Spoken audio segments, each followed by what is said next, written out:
The unexpected conclusion of my relationship with Caroline was profound shock, as I had been completely unaware of her infidelity until it was made public. The emotional turmoil I experienced during that period was something I wouldn't wish upon anyone. Our marriage, which lasted for about 8 years, was filled with moments of joy and struggle, much like any relationship. Before Caroline, I had already endured the heartbreak of ending my first marriage, which was fraught with misunderstandings and a growing disconnect between my wife and me. When Caroline entered my life, I genuinely believed I was getting a fresh start, filled with hope for a brighter future. Caroline had a daughter, Natalie, from her previous marriage. Natalie was navigating her own challenges, having recently left her husband due to a struggle with alcoholism. During this tumultuous time, she came to stay at our country house, becoming a part of our lives. While Caroline did not work, my income from managing used car shipments from Asia was more than sufficient to support our family comfortably. My job often required me to travel for business, dealing with various issues that would arise in the industry. Caroline, on the other hand, managed our home beautifully, creating a warm and inviting environment, excelling in cooking, and ensuring everything was in order. I made it a point to regularly compliment her efforts, and I would always return from my trips bearing gifts for both her and Natalie, including fresh flowers, no matter how far or long I had been away. Caroline had a close-knit relationship with her older brother, Samuel, who had a circle of friends that included David, Andrew, and Ralph. They had all grown up together, sharing countless memories and mischievous adventures during their youth.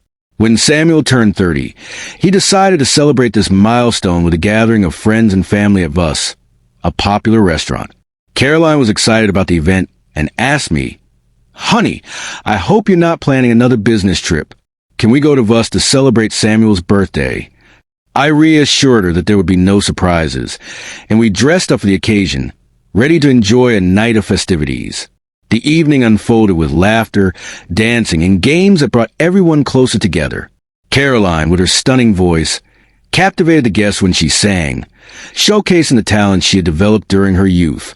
Andrew, one of Samuel's friends, also performed, contributing to the vibrant atmosphere of the night. As the festivities continued, Caroline danced with her old friends, a sight I found endearing rather than concerning, given their shared history. However, as the evening wore on and the drinks flowed, I felt a burst of courage and decided to sing a song myself. Unfortunately, the alcohol took a toll on my performance, and while the guests clapped out politeness, it was evident that Andrew was not impressed. He stood up, cleared his throat, and made a bold declaration that sent shockwaves through the room. "Friends, tonight I want to do more than just wish my beautiful woman a happy holiday. I want to confess, no, declare it. We should be together. Enough of hiding our feelings. Caroline, leave your businessman and come be with me. I'm done with the secret meetups while he's away. It's time to settle this once and for all." The room fell into an uncomfortable silence, and I could see Caroline's face shift from shock to anger as she exclaimed, "What the hell do you think you're doing, you fool? This is my life. Don't you dare mess it up." The weight of her reaction hit me hard, and I felt an overwhelming surge of emotions as I abruptly left Vus, grappling with a cocktail of disbelief, hurt, and betrayal. I stood at the doorstep of our country house that night, consumed by a resolve to end our relationship. I had grown fond of Natalie and hoped to maintain a connection with her, especially since I had no children of my own. When Caroline returned home in the early hours, our eyes didn't meet. The silence between us was heavy, filled with unspoken words and emotions. Finally, Caroline broke the silence, her voice trembling as she confessed, "When we were young, we could have been together, but my brother wouldn't allow it. He believed Andrew should remain just a friend rather than my husband. I tried to reason with him, but he was adamant. Despite the years, Andrew never gave up and secretly pursued me. Natalie discovered this and threatened to tell her father, leading to my divorce. We only reconciled when she visited, and I told her I had severed ties with Andrew, which turned out to be a lie. I've been thinking about this all night," she continued, her voice filled with desperation.